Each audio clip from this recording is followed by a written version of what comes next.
Once a wise man said that if you don't know anything about investing, just keep buying the indices. Yes, you heard it right. Just keep buying indices. So, this video will be all about buying indices, sectors, everything which you want to know. Welcome to the Money Making Lab.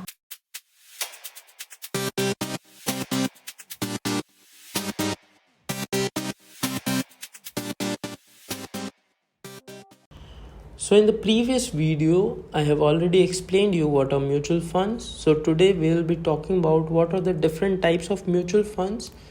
So the first thing is never ever buy a mutual fund on the basis of its previous returns, right? Because market sentiments and circumstances never stays the same, right?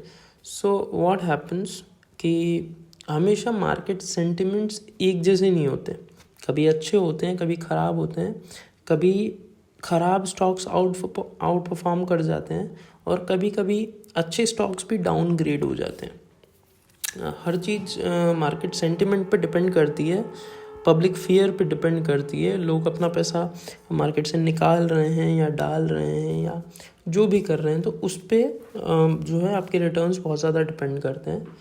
Okay, so we need to know how to choose a good mutual fund. तो उसके लिए हमें mutual funds की categories पता होनी चाहिए, वो कैसे काम करते हैं वो पता होना चाहिए. ओके, तो हम पहली कैटेगरी देखते हैं on the basis of structure, right. So on the basis of structure there are two kind of mutual fund. One is open ended and the other is close ended. तो first category में क्या होते हैं, जो open ended mutual funds होते हैं, आप उनमें कभी भी पैसा डाल सकते हैं और कभी भी पैसा निकाल सकते हैं. उसमें कोई बाउंडेशन नहीं होता. आप कभी भी आपको लगता है मेरे को पैसे की ज़रूरत है, मेरे को पैसा निकालना है, तो आप उस म्यूचुअल फंड में से बिना किसी सेकंड थॉट के वो पैसा निकाल सकते हैं. जो आपका ब्रोकर चार्ज करता है, छोटा मोटा चार्ज होता है, वो लगता है और आपका पैसा आपके हाथ में होता है. The other category is close ended. इसमें क्या होता है, एक fixed amount of fixed interval of time होता है, मैच्योरिटी पीरियड होता है, तभी आप उसको पैसे को निकाल सकते हैं. ठीक है. In further categories will look at investing instruments. So on the basis of investing instruments there is further classification. One is equity based mutual fund, second is debt based mutual fund, and third are hybrid. तो equity में 8 categories में बांटा गया है फिर से इनको. So the first one is large cap funds. तो लार्ज कैप फंड्स क्या होते हैं, जो म्यूचुअल फंड अपने पैसे को लार्ज कैप कंपनीज में इन्वेस्ट करते हैं. अब लार्ज कैप कंपनीज क्या होती है, जिनका मार्केट कैपिटलाइजेशन 1 लाख करोड़ या उससे अबव हो, तो वो ब्लू चिप कंपनीज या लार्ज कैप कंपनीज कहलाती है. अब इन कंपनीज का एक प्रो या कॉन, कुछ भी इसको ले लो, प्रो और कॉन दोनों मिला के एक चीज़ होती है, जो कि मैं कहना तो नहीं चाहिए, पर इन कंपनीज ने अपना ऑप्टिमम ग्रोथ जो है वो अचीव कर लिया है. ठीक है, ये अपने अपने सेक्टर में किंग कंपनीज है, टॉप एंड पे आती है. तो इनमें ग्रोथ का उतना चांस नहीं होता जितना मिड कैप और स्मॉल कैप में होता है. ये मैं आगे बताऊंगा मिड कैप स्मॉल कैप क्या होती है. तो ये वाला जो म्यूचुअल फंड होता है, लार्ज कैप फंड वाला, इसमें ग्रोथ के चांसेस उतने नहीं होते. पर रिस्क भी कम होती है. तो it's a less risk less reward वाला इसका सिस्टम है. अगली कैटेगरी है हमारी मिड कैप फंड्स. तो मिड कैप फंड्स क्या होते हैं, वो म्यूचुअल फंड्स जो अपने पैसे को मिड कैप कंपनीज में इन्वेस्ट करती है और उससे रिटर्न जनरेट करती है. तो मिड कैप कंपनीज क्या होती है, जिनका मार्केट वैल्यूएशन 5,000 करोड़ से 1 लाख करोड़ के बीच में होता है.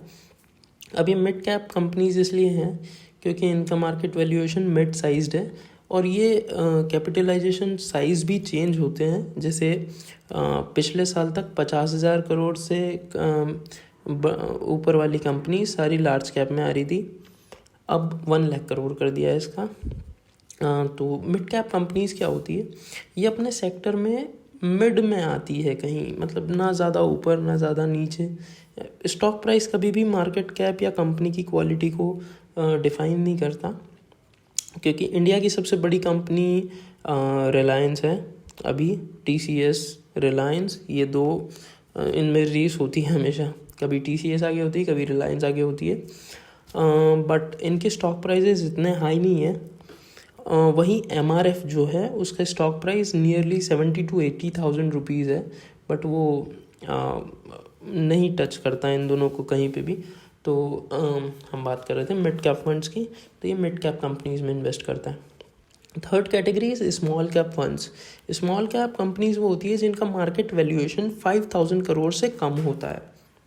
और 5,000 करोड़ से कम वैल्यूएशन है, स्मॉल कैप कंपनीज है, तो इनमें रिस्क भी ज़्यादा होता है, क्योंकि इन कंपनीज़ के पास उतना फ्री कैश नहीं होता अगर कोई प्रॉब्लम हो जाती है तो उसको मैनेज करने के लिए। तो इनमें रिस्क भी ज़्यादा होती है, लेकिन रिटर्न भी अच्छा होता है, क्योंकि ये कंपनीज़ कभी कभी आउट परफॉर्म कर देती है। और इनके स्टॉक्स जो है अगर काफ़ी अच्छे चले जाएँ तो ये मल्टी बैगर्स होते हैं। मल्टी बैगर्स वो होते हैं जिनका इनिशियली वैल्यू 2 रुपये 4 रुपये 10 रुपये 20 रुपये होता है, लेकिन वो एकदम से 200 रुपये 2,000 रुपये हो जाते हैं, तो उनको मल्टी बैगर्स बोलते हैं। फिर फोर्थ कैटेगरी हमारी सेक्टर फंड्स। तो ये एक सेक्टर फोकस्ड फंड होता है, तो ये किसी एक पर्टिकुलर सेक्टर की कंपनीज में इन्वेस्ट करते हैं, जैसे ऑटोमोबाइल सेक्टर, फार्मास्यूटिकल सेक्टर। तो अगर ऐसा कोई फंड है तो वो पर्टिकुलरली या तो फार्मास्यूटिकल कंपनीज जो है उनके स्टॉक्स में इन्वेस्ट करेगा, या ऑटोमोबाइल कंपनीज के इन्वेस्ट करेगा, या और भी बहुत सारे सेक्टर है, फाइनेंस सेक्टर है, बैंकिंग सेक्टर है। ठीक है। अगला जो कैटेगरी हमारा वो है डाइवर्सिफाइड इक्विटी फंड्स। ये वाला जो फंड होता है ये अपने पैसे को डाइवर्सिफाई करता है, डिफरेंट सेक्टर्स की कंपनीज में इन्वेस्ट करता है, डिफरेंट मार्केट कैपिटलाइजेशन की कंपनीज में इन्वेस्ट करता है, और ये अपने जो पोर्टफोलियो को है डाइवर्ट कर देता है। अगली कैटेगरी है हमारी ELSS, equity linked saving scheme. तो ये है तो equity based mutual fund, but इसमें ये एक तरह से देखा जाए तो टैक्स सेवर स्कीम है। तो इसमें क्या होता है कि एक मैच्योरिटी पीरियड होता है, 3 years 5 years, ऐसा एक मैच्योरिटी पीरियड होता है। तो आप इनिशियली इन्वेस्ट करते हैं और उस मैच्योरिटी पीरियड तक रुकते हैं, तो आपको अपना कैपिटल और उसके साथ में जो रिटर्न होता है वो मिल जाता है। अगला है थीमेटिक फंड्स। ये एक पर्टिकुलर थीम पे इन्वेस्ट करते हैं, ये इतने पॉपुलर है नहीं इंडिया में, बट और इतना ज़्यादा इनका रिटर्न मिलता भी नहीं है। तो जैसे ये एक पर्टिकुलर थीम पे बेस्ड होते हैं, जैसे रूरल इंडिया थीम पे बेस्ड हो गया, या E-कॉमर्स बेस्ड हो गया। तो E-कॉमर्स कंपनीज जितनी भी है या रूरल इंडिया में जो काम कर रही है कंपनीज, ये उनके स्टॉक्स में इन्वेस्ट करते हैं। ठीक है। अगला है डेट फंड्स। तो डेट फंड्स जो है ये डेट इंस्ट्रूमेंट्स में इन्वेस्ट करते हैं। तो डेट इंस्ट्रूमेंट्स क्या होते हैं? डेट इंस्ट्रूमेंट्स जैसे bond, certificate of deposit, debentures. तो ये चीज़ें क्या होती है कि जैसे फॉर एग्जांपल एक गवर्नमेंट कंपनी को पैसे की ज़रूरत है तो वो बॉन्ड इशू करती है। बॉन्ड इशू करने पे क्या होता है कि जैसे 1,000 रुपये का बॉन्ड है फॉर एग्जांपल, तो जो कंपनी है उस पर 5% या 6% का रिटर्न फॉर अ ईयर आपको इशू करेगी। तो एक बॉन्ड के साथ में 5% एनुअल रिटर्न का आपको बॉन्ड मिल रहा है। गवर्नमेंट कंपनी है तो गारंटी भी गवर्नमेंट की होगी, तो ज़ीरो रिस्क 5% आपको मिल जाएगा। तो ये ऐसी चीज़ों में इन्वेस्ट करते हैं, वो होते हैं डेट फंड्स। और डेट फंड्स की भी फर्दर जो है क्लासिफिकेशन है। तो फर्स्ट इज़ गिल्ड फंड्स। तो गिल्ड फंड्स क्या होते हैं? ये सिर्फ गवर्नमेंट सिक्योरिटीज़ जो होती है उनमें इन्वेस्ट करते हैं। तो इसमें डिफ़ॉल्ट का रिस्क तो ज़ीरो होता है, रिटर्न एक डेफिनेट होता है। मतलब अगर उस पर लिखा है 7% रिटर्न तो आपको उतना तो मिलेगा ही मिलेगा, उससे कम तो क्या मिलेगा। अगर आप टैक्स के लायबल हैं तो वो बात अलग हो जाती है। फिर अगला जो कैटेगरी है वो है जंक बॉन्ड स्कीम। तो जंक नाम से ही समझ में आ रहा है कि कचरा। तो ये हो सकता है ये जो है कॉरपोरेट जो बॉन्ड्स होते हैं उनमें इन्वेस्ट करती है, और ये बहुत ज़्यादा रिस्की होती है, तो इसका रिटर्न भी अच्छा होता है। High risk high return scheme है। अगला है फिक्स्ड मैच्योरिटी प्लान फंड्स। तो इसमें वही वापस से मैच्योरिटी वाला प्रॉब्लम आ जाता है। ये क्लोज्ड स्ट्रक्चर्ड होते हैं, तो इसमें क्लोज एंड स्ट्रक्चर होता है ये। तो इसमें 3 इयर्स 5 इयर्स 10 इयर्स का एक मैच्योरिटी पीरियड होता है। आप उसके बाद में अपने पैसे को लिक्विड कर सकते हैं। अगली जो कैटेगरी है वो है लिक्विड स्कीम फंड्स। तो लिक्विड स्कीम फंड्स जो होती है ये एक शॉर्ट टर्म इन्वेस्टमेंट प्रोग्राम है। इसमें जो है मनी मार्केट इंस्ट्रूमेंट्स में जो है कंपनी इन्वेस्ट करती है, लाइक और बॉन्ड डेट फंड स्कीम है। तो वही लेस रिवॉर्ड लेस रिटर्न इसमें भी चलता है। अगली कैटेगरी है हमारी हाइब्रिड बॉन्ड्स, हाइब्रिड फंड्स। तो इसमें क्या होता है कि इसमें भी फर्दर 3 कैटेगरीज है। तो हाइब्रिड फंड्स क्या होते हैं, ये अपना एक हिस्सा इक्विटी में भी इन्वेस्ट करती है और बॉन्ड्स में भी इन्वेस्ट करती है। तो इसमें फर्दर 3 कैटेगरीज है।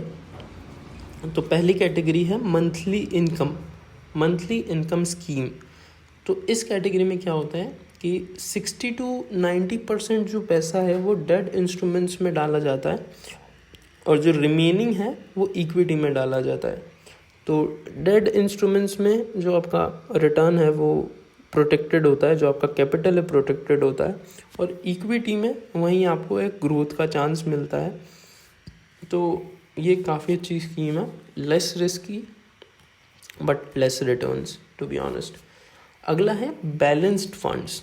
अब आपको इसमें लग रहा होगा कि 50-50% होगा, बट ऐसा नहीं है। इसमें 65 to 85% इक्विटी में इन्वेस्ट किया जाता है, और जो रिमेनिंग है वो बॉन्ड्स में इन्वेस्ट किया जाता है। तो जो इक्विटी में इन्वेस्ट हो रहा है तो इसमें ग्रोथ चांस अच्छा होता है, और डेट जो है वो आपका रिस्क को बैलेंस कर देता है। तो ये थोड़ा सा रिस्की है, बट इसमें जो है रिटर्न का चांस भी उतना अच्छा होता है, रिटर्न आपको अच्छा मिलता है। थर्ड कैटेगरी है आर्बिट्राज। तो आर्बिट्राज में क्या होता है, जो आपका पैसा है इसको डेरिवेटिव मार्केट में, जो कैश मार्केट और डेरिवेटिव मार्केट में जो डिफरेंस है उसका पैसा आपको निकल के मिलता है। जैसे अगर फॉर एग्जांपल निफ्टी जो है वो 11,000 पे ट्रेड कर रहा है कैश मार्केट में, मतलब फ्यूचर्स मार्केट में 11,000 उसका इंडेक्स प्राइस है, और 11,500 उसका फ्यूचर ट्रेड कर रहा है। तो जो 500 जो बीच का डिफरेंस है वो एक तरह से देखा जाए तो प्रॉफिट के तौर पे निकालेंगे। एक एग्जांपल था, ये स्टॉक्स में होता है, आप डायरेक्टली इंडेक्स को वो नहीं कर सकते। तो जो मैंने शुरुआत में बात बोली थी कि if you have zero knowledge about investing then buy indices. तो आप इंडेक्स या सेक्टर कैसे खरीद सकते हैं, तो आप ऐसे म्यूचुअल फंड्स को चुने जिनमें जो मतलब इंडेक्स बेस्ड होते हैं। For example axis bank Nifty plan, right. तो जो निफ्टी की टॉप 100 कंपनीज़ हैं, एक्सिस बैंक निफ्टी 100 प्लान, तो निफ्टी की जो टॉप 100 कंपनीज़ है वो उसमें इन्वेस्ट करेगा, उन कंपनीज़ में इन्वेस्ट करेगा। और निफ्टी क्या है, अपनी जो कंपनीज़ है टॉप 50 जो निफ्टी कंपनीज़ हैं वो उन्हीं का एक देखा जाए तो बैरोमीटर है।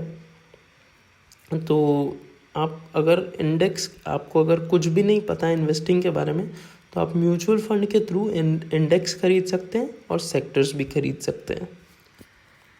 Thank you so much for watching the whole video. Next video will be about the fundamental analysis of stocks and how to choose stocks wisely.